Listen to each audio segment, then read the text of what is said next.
That's beautiful. So, good evening, everyone, and welcome to today's second Open HUS and Ask Us webinar. I'm Nigel.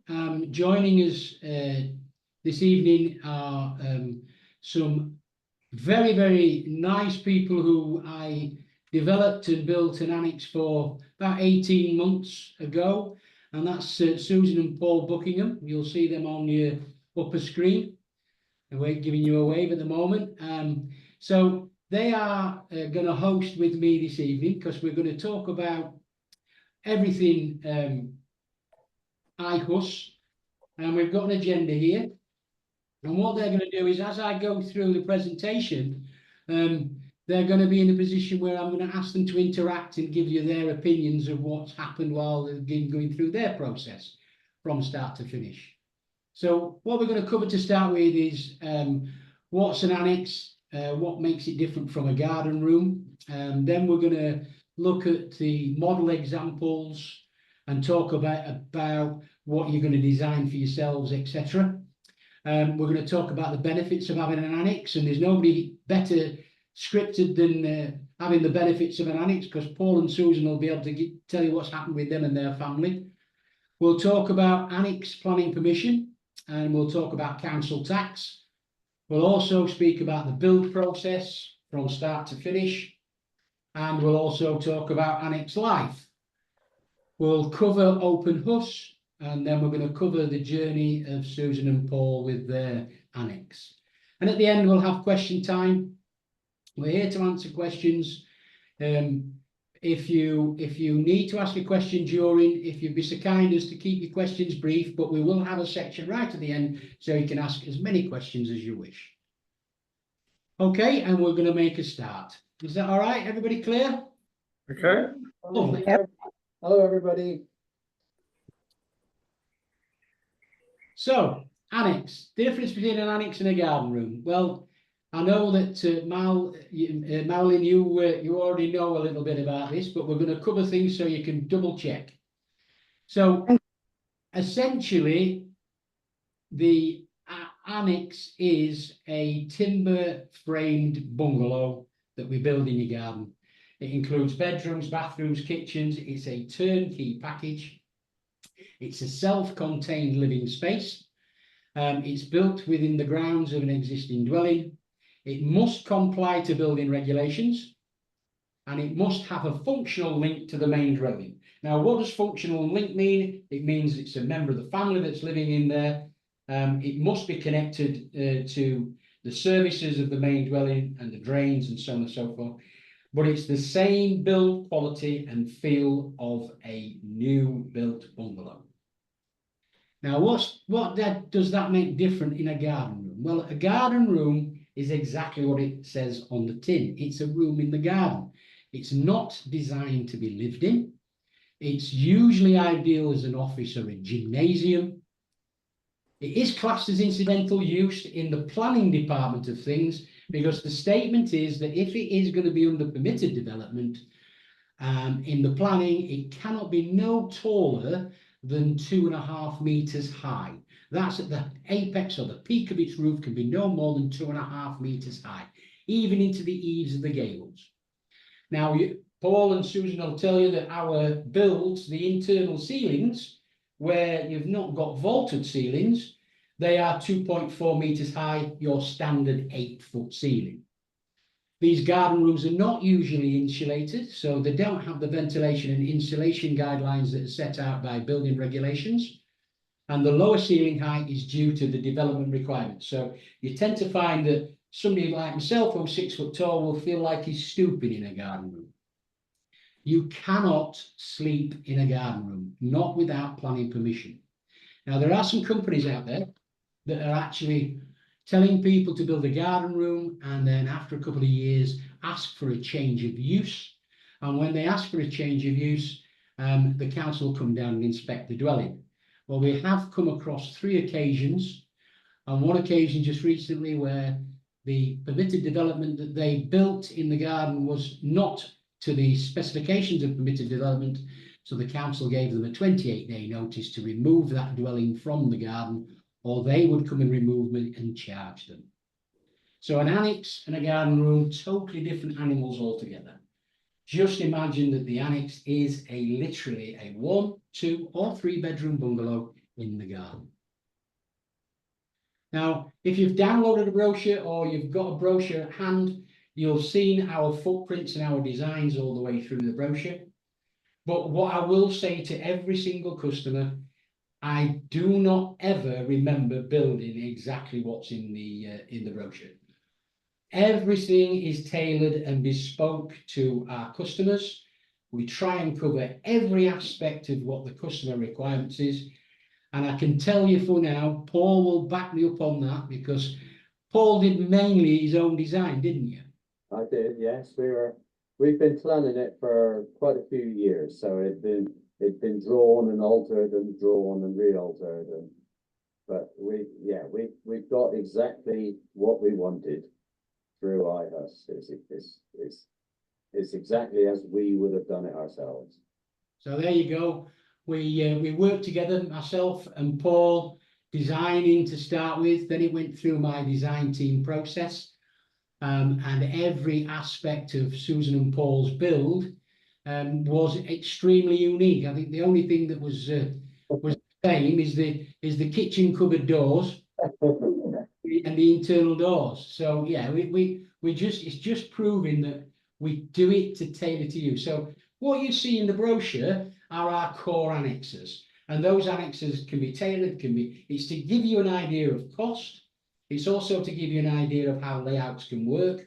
So we start on the left-hand side, which is the starter model, which is the Bawtry, which is a 1-bedroom annex, and they start from £106,000.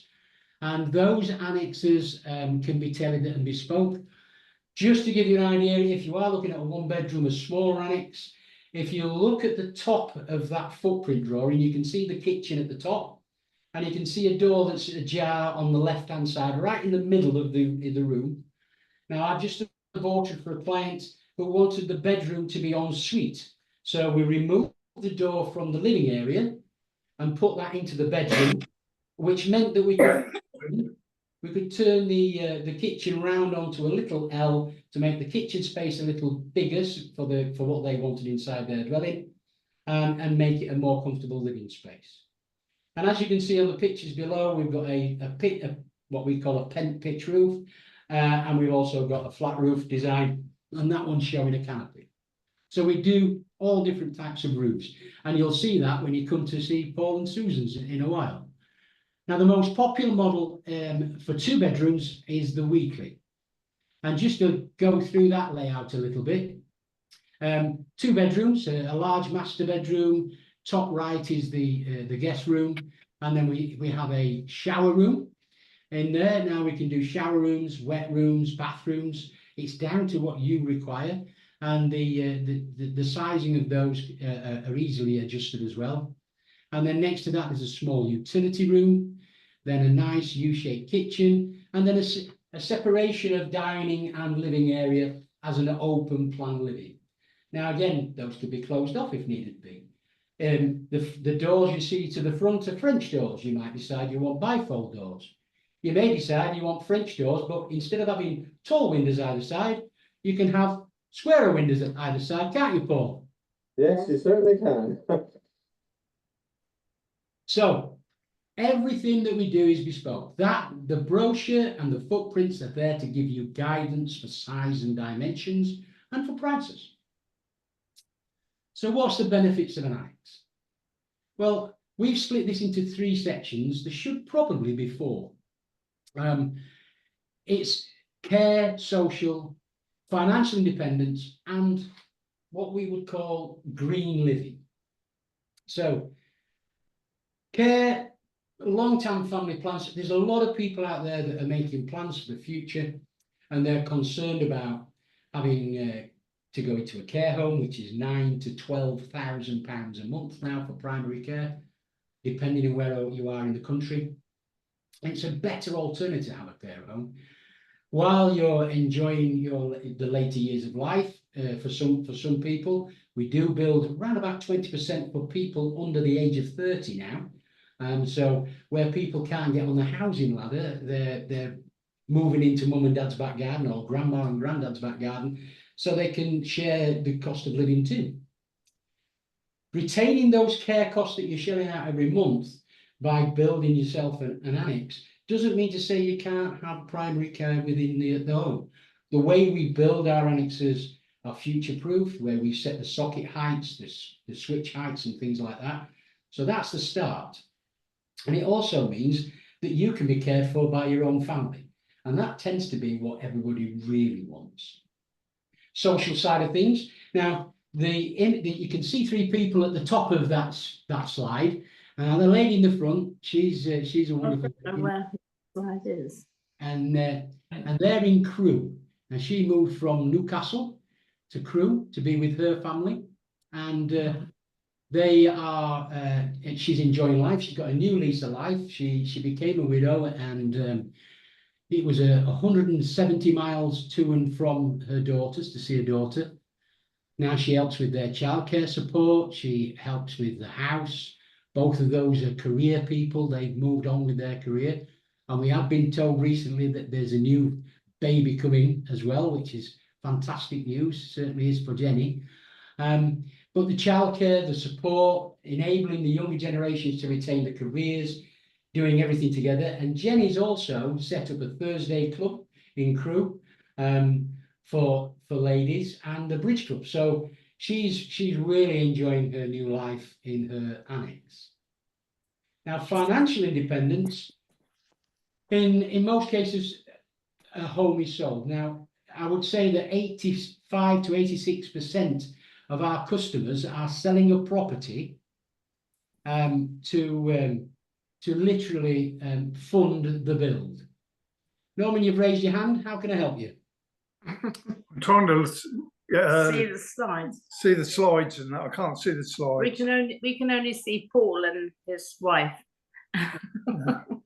So, What's your wife's name, Paul? Susan.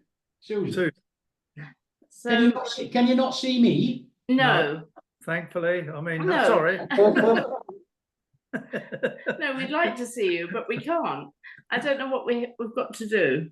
Yeah. Just bear with me 1 second. There's nothing on here that indicates we can pick any more than what we can see. We tried every button. No, don't push anything from. Okay, let me. Got on the top of the picture, we got a speaker icon and a gallery. Does any of those help to pick up more pictures? Welcome to those who've just joined. Don't know why you're not picking that up. I am sharing screen and I'm hosting, so. How many people are on the call now? So now we've got Mike and Avril. We've got Elaine. I think it's Elaine. Can you hear us? If you turn on your microphone, you'll be able to converse.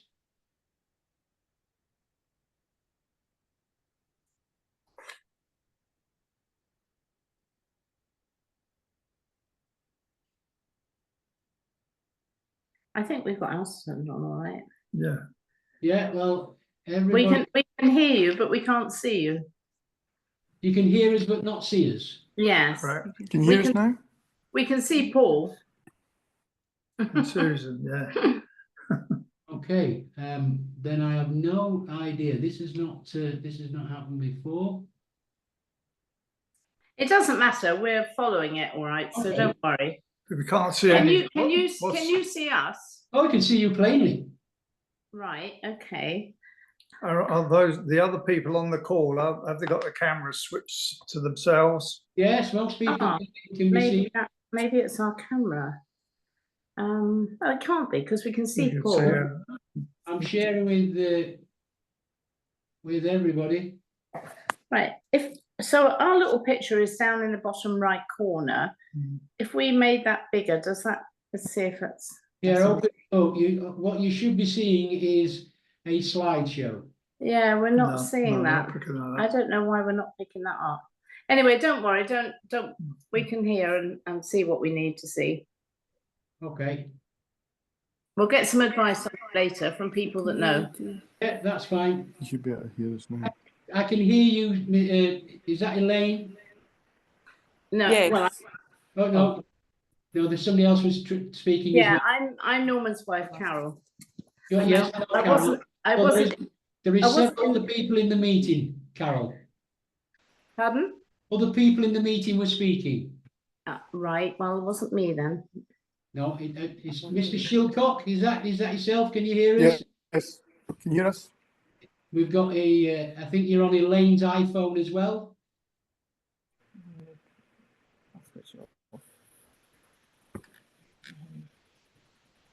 Avril, can you hear us okay? Well, I don't know. I think that just takes us out the call. Shall I try it? Yeah, we can see you. Oh, I've got the slideshow now. It's okay. Lovely. That's great. You'll be able to see the Border in the Weekly. This is a IT education, this is. It comes to us. Elaine, you have two joinings. We've got you on a laptop and an iPhone. Yeah, we didn't think we could join on the iPad, so we've tried the phone, but we'll get rid of that. No, it's all right. Can you see the slideshow ahead? We can see the Border in the Weekly That's houses on the perfect. screen. That's great. We can't see you, Nigel, at the moment. Are you? Don't worry about it, because I'm running the slideshow. You wouldn't see me. You'll see me. Okay. All right. To be Okay. fair, Carol, you want to be thankful because I'm a very ugly chap.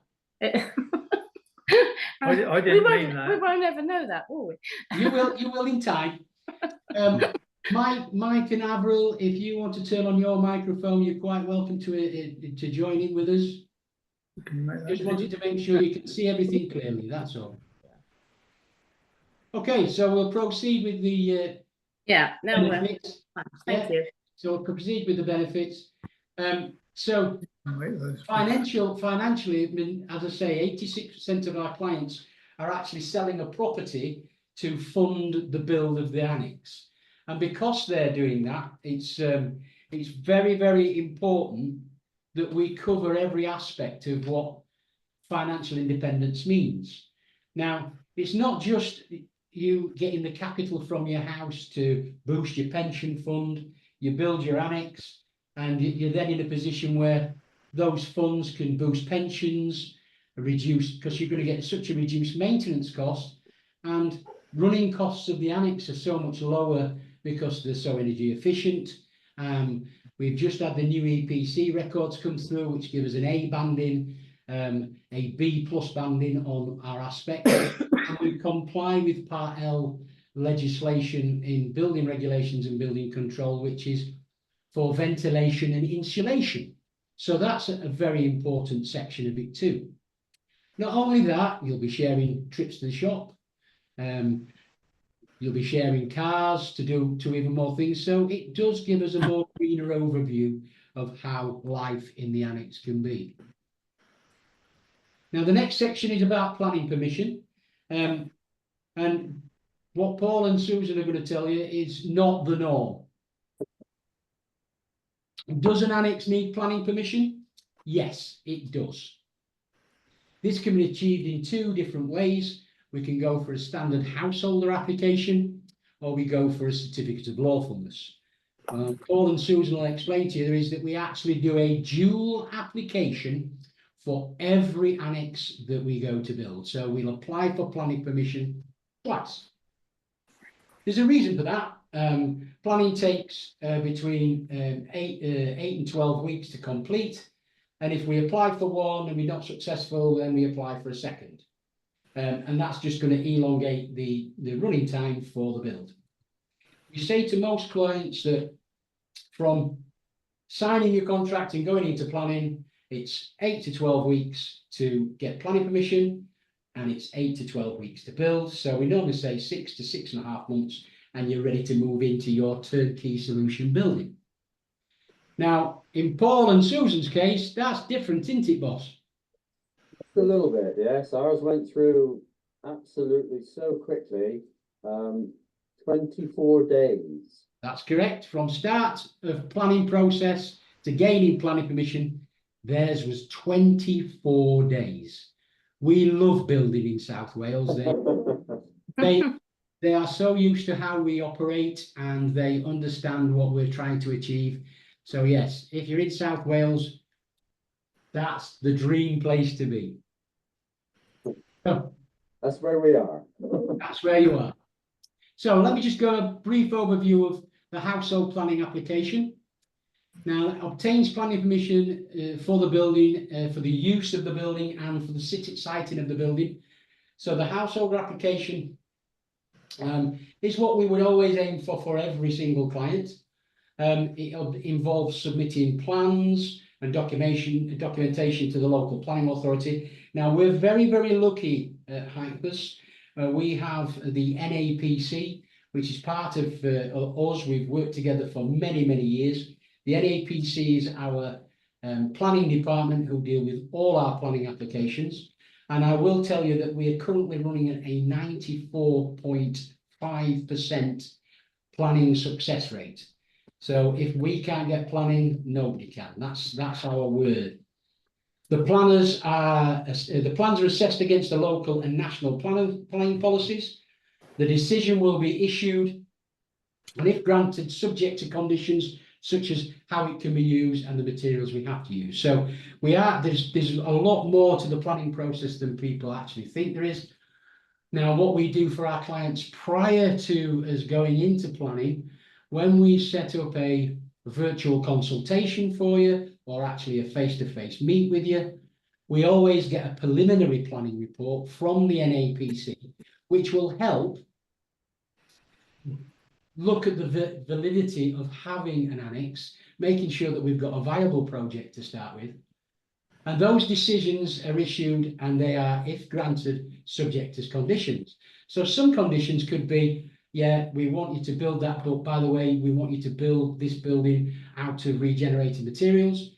We want you to have a pitch roof, but that pitch roof must be a slate roof or composite slate roof. Sometimes that's what we can use.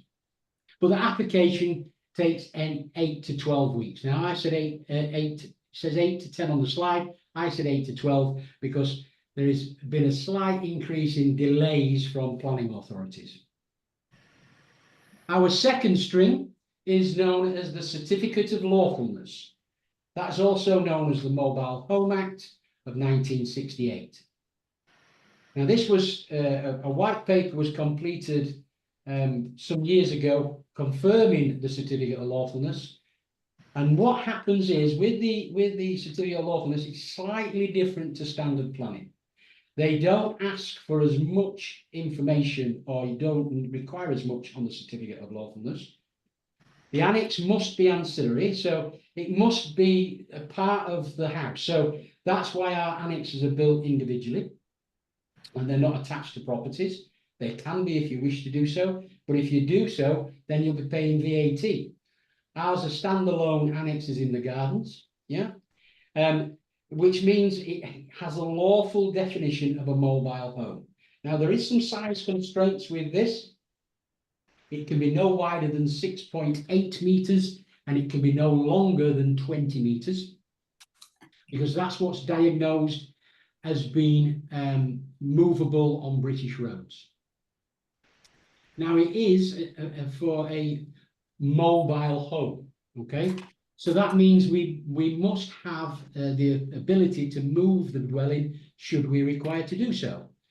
How many have we moved? Well, we did one as a test case to prove that we could do it, to prove for the courts, and we've not had to move one ever since, because they are still main dwellings. They don't look any different. They're built to the same specifications, using the same materials, to the same building regulations and building code. But in this case, your neighbours are not normally consulted upon. In planning, there is a consultation period.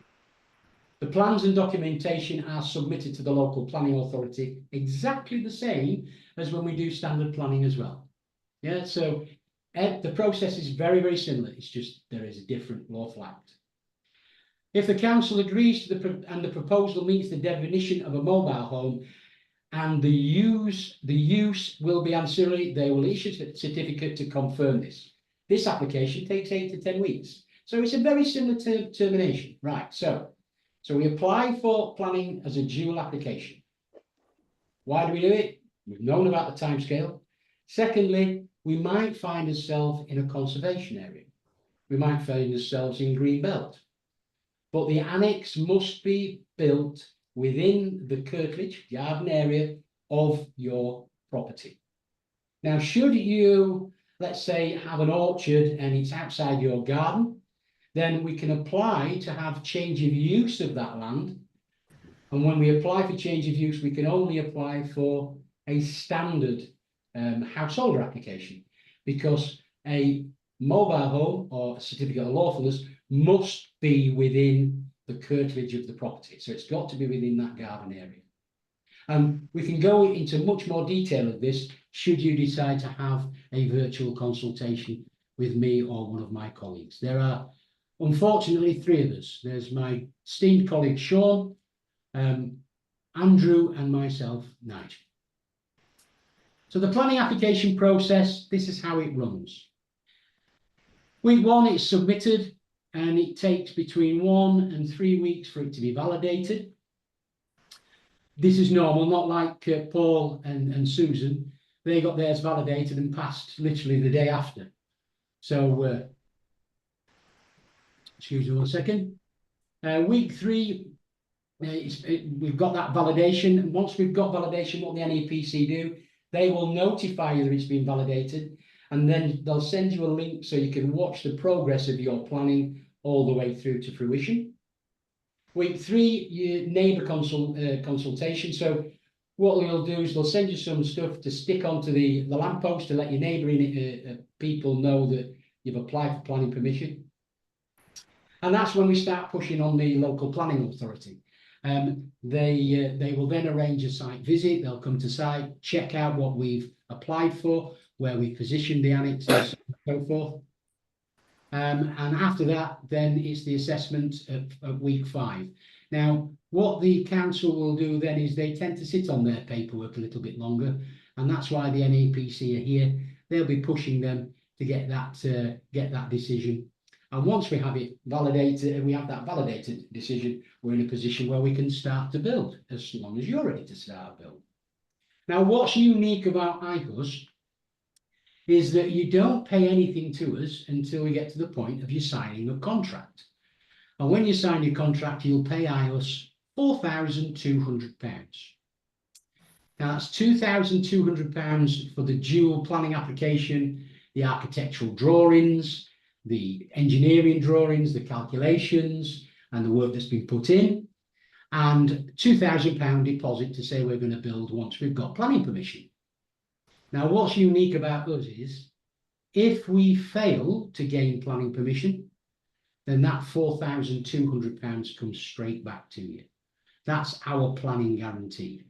And we don't have to pay it back very often because, as I've said, we're at 94.5% success rate. And we do put quite a lot of applications in. Next thing for me to have a chat with you is council tax. Now, we're not council tax experts, but what normally happens for the annex, a reduction of 50% may apply if you're a family member. Now, most annexes have got family members in it, so that's the first key. Some councils will deem the occupant exempt if they are a dependent relative, which means you're over the age of 65, you're permanently or substantially disabled, or you have severe mental impairment. But every council's different. And especially in Wales, Paul, isn't that right? Yes, certainly. We could relate to every one of those on the bottom, but we didn't actually have to pay any council tax.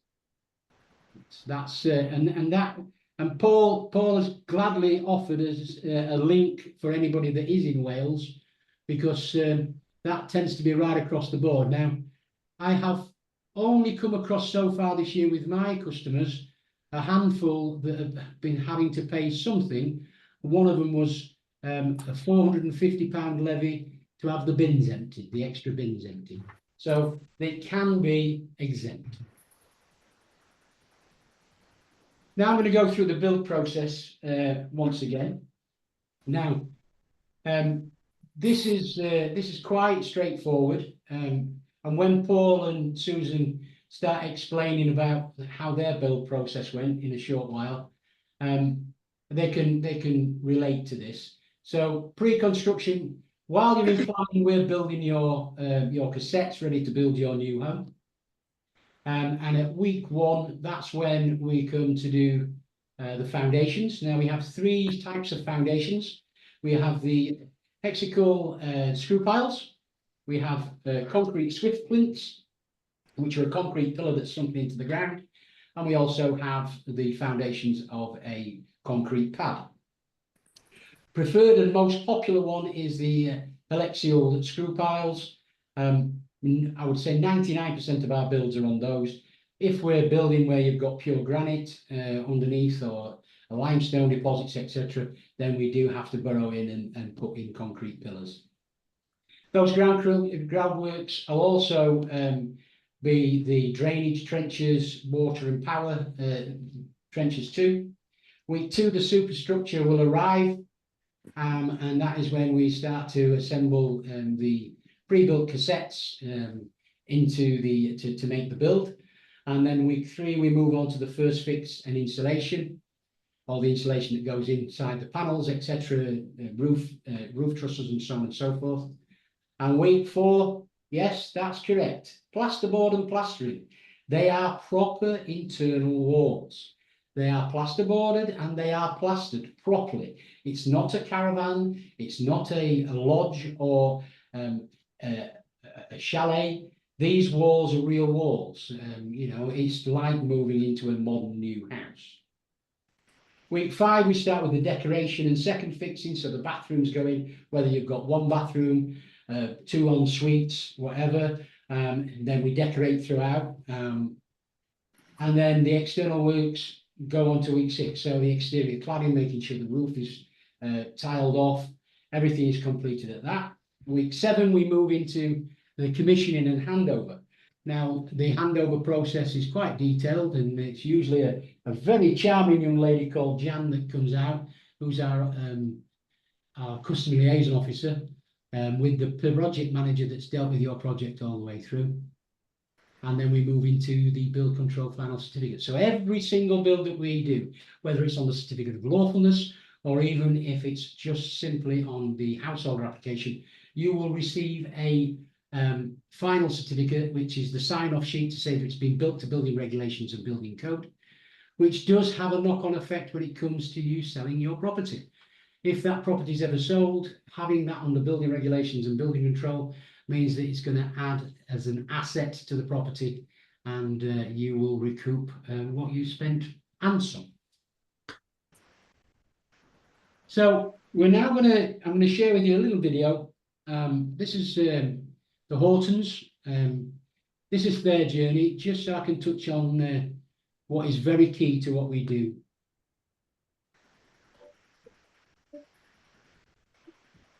When I found out in 2018 that Jen and Kira were expecting their first baby, I decided I really needed to be closer to them.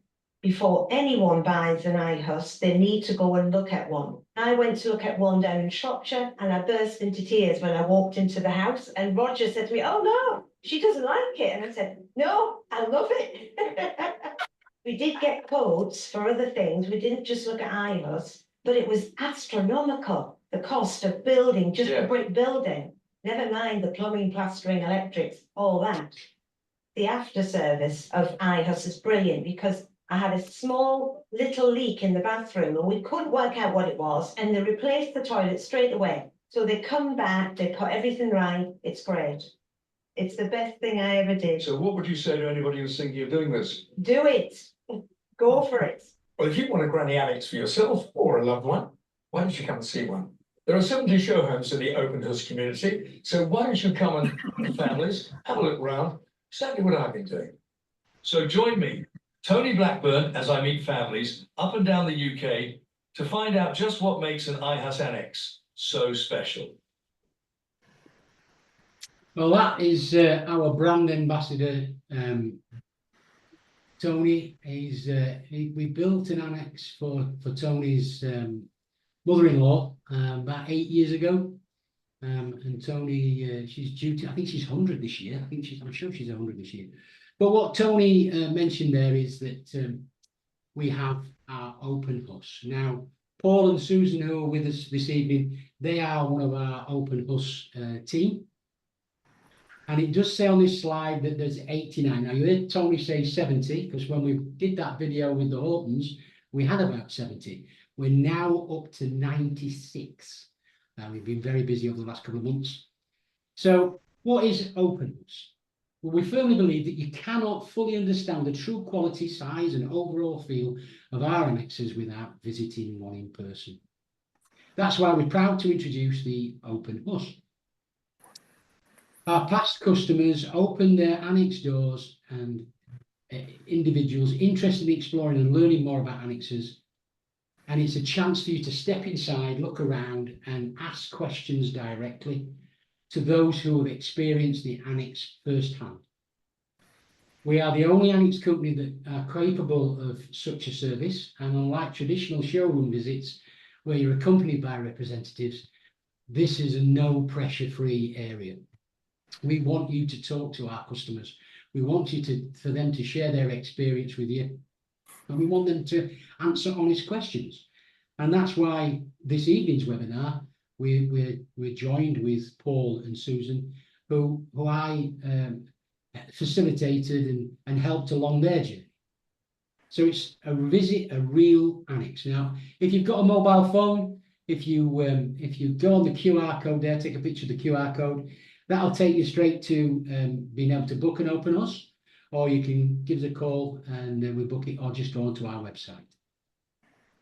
You might even just want to talk to somebody over the telephone. I know Paul and Susan have spoken to a few of our customers that way. So that leads us to Paul and Susan's journey. This photograph was taken by me on the day I went down to do the site survey. You can see there's a nice raised border in the distance, this is their curtilage. Now, what's not normal with Paul and Susan's is that normally the annex is in the back garden. Well, directly behind that raised border is the main road that goes through the village, isn't it, Paul? It is, yes. That the edge of that raised garden is about 2.5 to 3 meters from the edge of the road. So we were quite close to the main road, which was one of the problems we thought we would have with the planning, because as Nigel can tell you, or was just saying, we initially thought we would have to put it down the other end. We have a river that runs down the direct opposite of what you're looking at, right behind Nigel. There's a little river that runs through, but we felt we wanted it just up where you can see our cars, just in front of that raised border there. And there was some doubt that we would ever get it there, but we give it as best try and it worked. Yeah, that's right. We wanted to at least have a try, and then if it wouldn't go there, then we would have come up with something else. But as it turned out, the council were more than happy for us to have it there, and ours is literally right in front of that border. Is still there. That raised garden is still out. That's now our garden, and that's our annex. So there you can see, as I say, Paul had done, and Susan had done a lot of work prior to coming to talk with me. We had a virtual consultation. We did a video call just like this one. Paul sent me over some of his ideas, and we looked to see what we could put into fruition. You can see we've got a twin bedroom, twin bathroom annex. It's got a nice entrance hallway. Got a definite living area, dining area and kitchen. Beautiful utility room, Susan, haven't you? Yeah. And we've got a little study in there as well. So that's where we're sat right now. But as you can see behind me, my granddaughter has claimed the study as her little bedroom. So yeah, what a wonderful girl she is. She is stunning. She's beautiful. So as you can see, that's not what you'd find in our standard brochure. And there's a few things on here that have changed since I built Paul's. We built Paul's and Susan's home. The new legislation for the participation of windows has come in, so this would be very close now to not getting the tick for windows. We shouldn't really exceed more than 25% of the building glazing, but you'd be surprised what I can do. Yeah. So when we do the consultation, we got all Paul's ideas and everything. And what my team do, they do a CGI mock-up. So we do CGIs of the interiors, the exterior, etc. And this is the mock-up we sent you, Paul, isn't it? That's the one, yes. And when you come up with another slide right after that, you'll see there is no difference. It is exactly what we asked for. And that's the actual real build. Yeah. So we went with a cement fibre board. Yes. Maintenance free. Your choice. Maintenance free. And also, if you look at Paul and Susan's roof, it's actually a double hipped roof, which is also something that we can do, not always what is required. But with them being in Wales, another key thing to the design of their build is that you can see that we've got a slate roof. Now, believe it or not, they're not real slate. No, they're not. No, but they really do look the part. They're perfect. That's a cement fiberboard, external slate.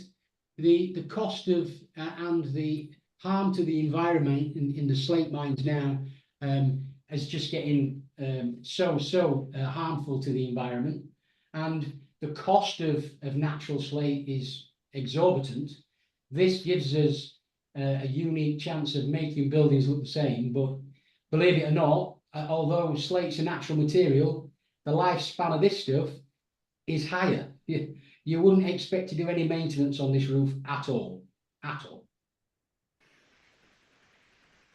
Can I ask a question? Yeah, of course you can. What size is the plot? What size is the build? You know, your base. It's approximately, I can't tell you exactly, it's approximately 15 meters by 6.5. That's correct. Is that So right? 16. Yeah. It's 50. This is a bespoke build. It's 15 meters by 6.5 meters. Yeah. Now, when you look through the brochure, Norman, when you look through that brochure, you'll see that the biggest one's about 13.5 by 6.5. That's just to give you an idea of size and scope. Yeah. Okay. Remember what I said when we were in the planning part, that we can go no longer than 20 meters and no wider than 6.8 meters. If we do so, first of all, you'll be paying VAT. Yeah. Because you're outside those parameters, and you can only apply for standard planning if you're outside those parameters. Now, a 20 meter by 6.8 meter annex is huge. Absolutely enormous. Paul and Susan's quite a large one. You struggle to find a nicer bungalow than that, I promise you. Yeah. We really couldn't be happier than, we wouldn't have done anything any different. It's exactly. It looks very as nice. we wanted. Yeah. Looks very good. Thank you. We love it. That's why we love having people to look around. So when we did the Susan's kitchen design, she wanted the kitchen to look very similar to their home in Cornwall. Is that right, Susan? Yes, that's right. Yeah. Yeah. My memory is still strong. Yes, you're Very clean lined, very modern style kitchen, and this is a computer generated image. Right. This is what we sent through to see if that's exactly how she wanted it. And that's what she ended up with. Wow. So Lovely. that's the actual kitchen. Very nice. Thank you. We have several different kitchens to choose from. We have several different floor coverings. And the process of selection, what did you think to that, Susan and Paul? Oh, absolutely fine. You know, you had with all your stuff that you brought with you, all your examples, we managed to choose exactly what we wanted. So it was perfect. It's important. Very nice. because everybody's got a different taste, haven't Yeah, they? that's right. They all want to put a unique twist. And there's let's be honest, how often do you get the opportunity to design your building, design your home, and pick all the things that you want inside it? Yeah. Yeah, you're normally dealing with somebody else's thoughts, aren't you? When you buy a house or a bungalow, you redecorate, you put all your new things into it. This way, it's right first time. Yeah. And then we're going to look at the dining space. Now you can see how Paul and Susan wanted to separate the dining away from the kitchen, and also how the sitting room will operate. Now it's open plan still, but you can see the vaulted ceilings from the kitchen, which give that a lot more feel of space, don't they? Everybody that walks into the living room and look up to see the vaulted ceiling, they all go, wow. It gives you so much more room in the same room. Yeah. How high are your external walls then? How high? Yeah. Well, they're roughly 2.4, 2.5. Yeah, your internal ceilings on your standard ceilings, Norman, are 2.4 meters. Yeah. If you've got vaulted ceilings, the highest point of the vault is 3 meters. Right. So it's another 2 foot taller on the vaulted ceiling. Now you can only have vaulted ceilings on a pitched roof, so the roof's got to be a pitched roof. Yeah. Yeah. Can't do that on a flat roof. But your external walls, you mean to the eaves, the gutter eaves? Is that what you meant? Yeah. Yeah. So you're at 2.8 to 3 meters on that point as well. Okay. And the apex of the roof, right to the very top of the roof, is 4.5 meters. Now in certain The apex of the house or annex, it's how high? 4.5 meters. Okay. Yeah. Okay. That's where our kitchen and dining room ceiling is vaulted to, right to the apex of the. Right. So that's the CGI that we created so they could see what their living space was going to be. And that's the real spaces. Look. Right. Right. This is before they moved the furniture in, of course. Yeah, we hadn't even moved in yet. But all of our materials The idea of the dwarf wall was Susan's idea. Yeah. When you're sitting at the dining table with friends, whoever, or family, all your kitchen dishes and washing up is hid away. You don't get to look at that then. No. Sorry, I'm still here, Norman. That's the idea of the dwarf wall. Yeah, it's good. Very good. Good. That was Susan's idea. That wasn't mine. So this is their ensuite shower room. Right.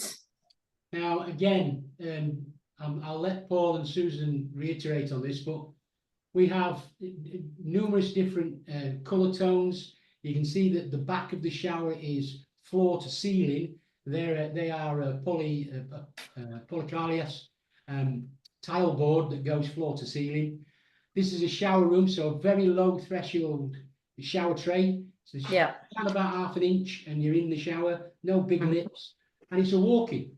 Yeah. All our shower rooms come with a full rain head shower and an adjustable shower. But I'll let Paul and Susan explain how comfortable their bathrooms are. Yes, this as Nigel was saying, this is the ensuite. That's a full 4-foot shower, so it's as big as you would get anywhere. Yes. Yeah, the level of it is there's no step to get into it, although it's not a wet room. No.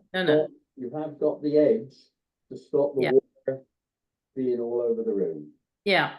Excellent. It works perfectly. We've had all of our family have come up from Cornwall, both sides, and that the ensuite and the bedroom is the guest room. So we have a main bathroom that we use, and this is all just in the guest room. So they're looked after like royalty.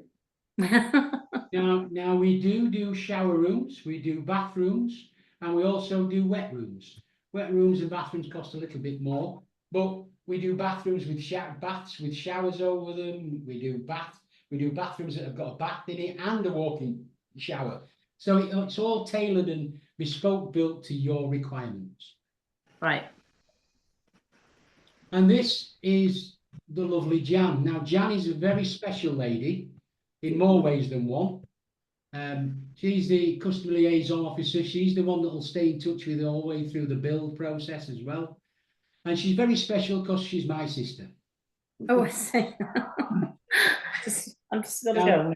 Now she does tell everybody that I'm her older brother. I'm not her older brother. I'm younger than her, but I'm the only brother she's got. So as far as she's concerned, I'm the older brother. But yeah, that was a wet day, Paul, wasn't it? It was a terrible day. And I can only say that Jan is wonderful. She really is. She's a real people person, and nothing is too much trouble for her. She is brilliant. Those flowers were a bit big, Sue. It looks like they covered you. We They just were lovely. we just said that. We should have dropped them down a little bit. No, it was beautiful. But it was a really wet day. It was a terrible day. It was January, so So if anybody would like to ask Paul and Sue some questions, you're quite welcome to do so. They're happy to help. Yeah, we'll answer whatever we can. Where I am in this process is that being used to building Yes. our own builds, I got our architect to draw up what would fit into our garden and what would meet our needs. It was an L-shaped 8.2 by 12 meters. And then that was the top of the L, and it was 4.9, about 15 foot on the narrower side on the leg. We sent that off to Sean we actually got our architect, and it's actually in for planning at the moment. Okay. We thought that we may build it like a house. Yeah. With building permission and everything.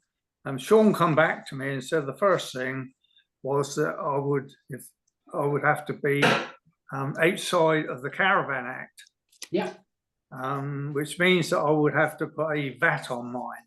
That's correct. It's over those dimensions I mentioned earlier. So if we go ahead on this, we would have to be prepared, if we wanted to keep the same design, have to be prepared to pay VAT. That's correct. Which is sort of personal issue that. But Personal issue for everybody. Yeah, but it'd be good if you could get under the Caravan Act. We can't get under the Caravan Act because it's too big, sir. Yeah, but mine's an L shape. What fits into their garden? Unfortunately, it looks like the building that we're seeing is quite a large plot. Mm-hmm. Yeah, which would accommodate a nice building like it's been built. Okay, well, there's nothing stopping you having an L shape, sir, but the width of it, the longest part of the L can be no more than 6.8 meters, otherwise you're paying that. Yeah. So if you've got into planning for that dimension building, that will be classified as a separate dwelling, not an annex. Okay. So if you've started having a conversation with Sean, I would recommend that you continue to ask that. Paul and Susan wouldn't be able to give you any information on the planning rules and VAT. I'm here for that. Yeah. Okay. Yeah, if you've had something designed that's outside those parameters, you'll not be able to apply for the certificate of lawfulness. It must be in the curtilage, and it must within the 6.8 and 20 meters.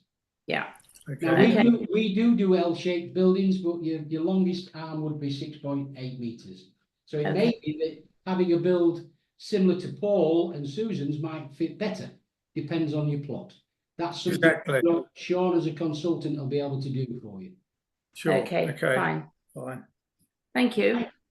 That's good. Any questions for Paul and Susan?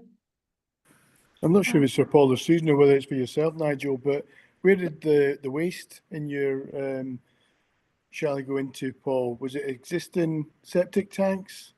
Or... Yeah, yes, all of the connections, as I just said earlier, are connected to the house. So our sewage runs into the original drainage that was here, which is then pumped off into the main drainage.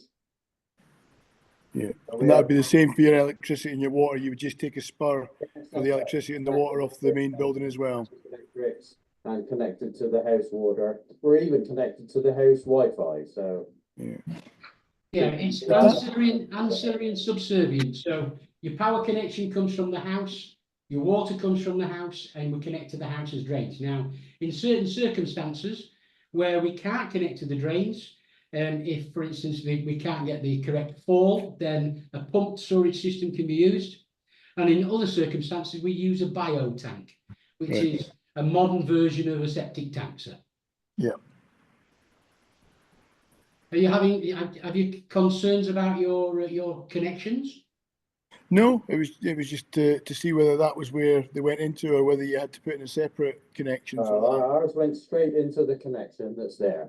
Yeah. Can I ask a question, Paul? What is the actual size of your lounge, your living area, roughly? Roughly 5 meters by 4, roughly. Right. And the bedroom? Well, we would only probably have one bedroom. Carol, Yeah. has Sean already taken some details to design something for you? We've sent him our plan of what our architect has done. Yes. So he's trying to address and give you the same sort of Yeah. dimension rooms. Yeah. Size and dimension. Now, Paul and Susan, theirs is 15 meters by 6.5 meters. Yeah. I'm currently planning for a lady and gentleman at 18.5 meters by 6.8 meters. And Yeah. I've just gone into planning this week for another client at 17.5 meters by 6 meters, because that's how it fits in their garden. Mm-hmm. It's a harder application for a bigger annex. Yeah. Justification, of course.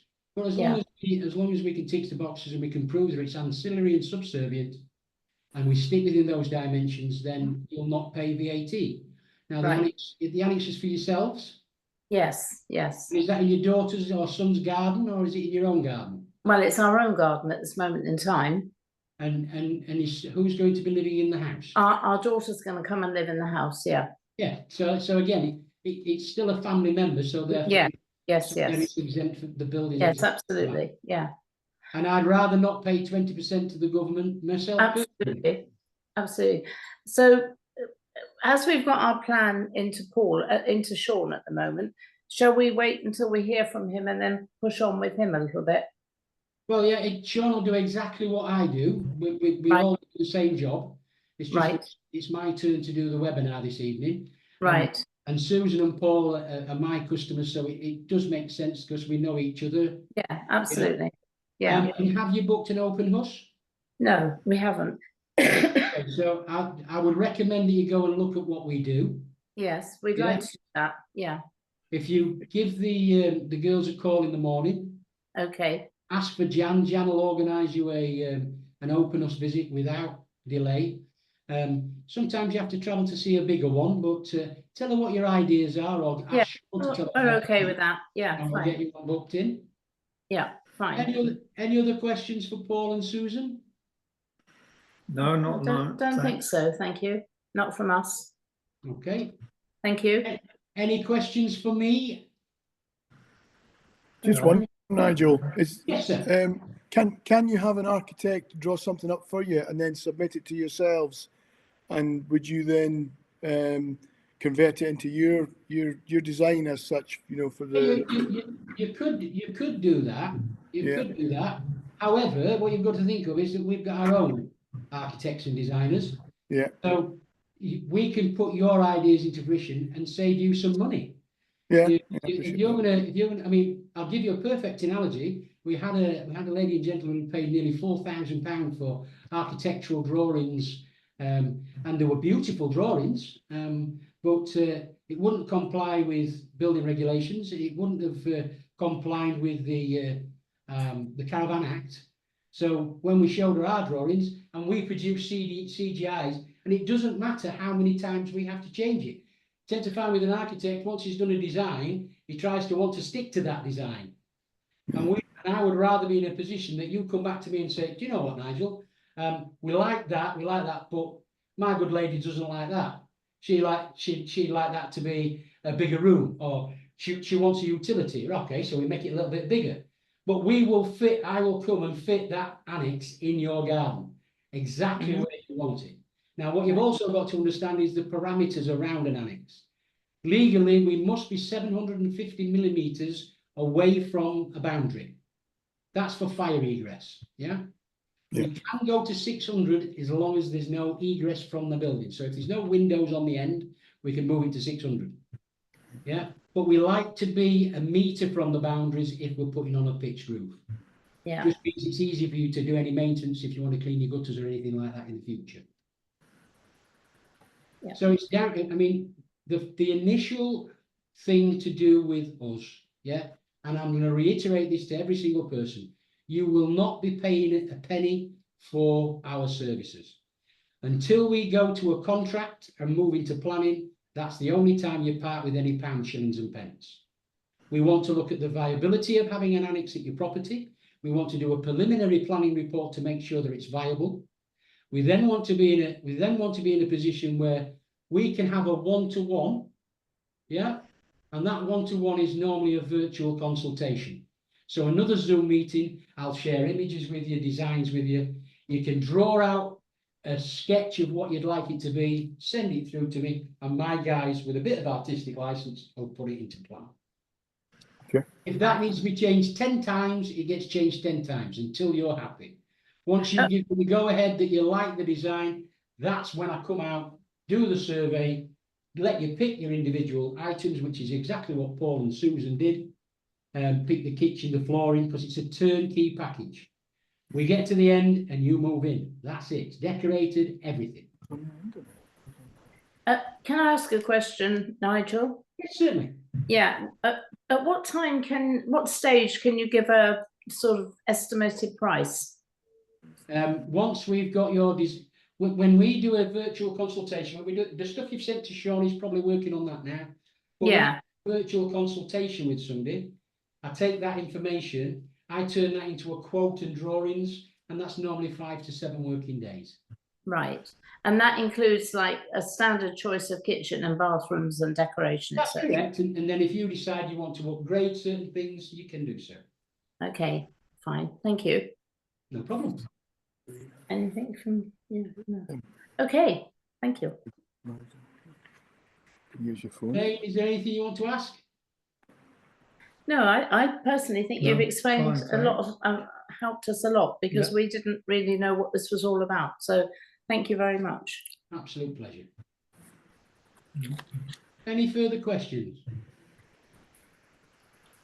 No, not from us, thanks. Not from us, that's fine. thanks. You've got my telephone number on screen, my email address on screen. There's a QR code that links to us as well. I know I'm normally sitting 3 virtual consultations a week, and then I'm out on sites. My telephone gets turned off at 10 PM at night because that's what the missus tells me, and I do as I'm told. And I do tend to work on a weekend as well, just answering any questions, because with the greatest respect, we're not in the business of just building, we're in the business of changing lives and making people happy. Oh, very good. Thank you. All right.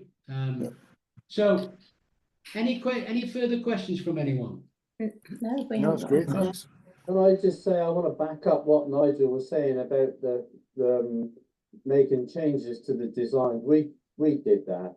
My son's an architect, his wife is an architect, and I drew these plans up years ago.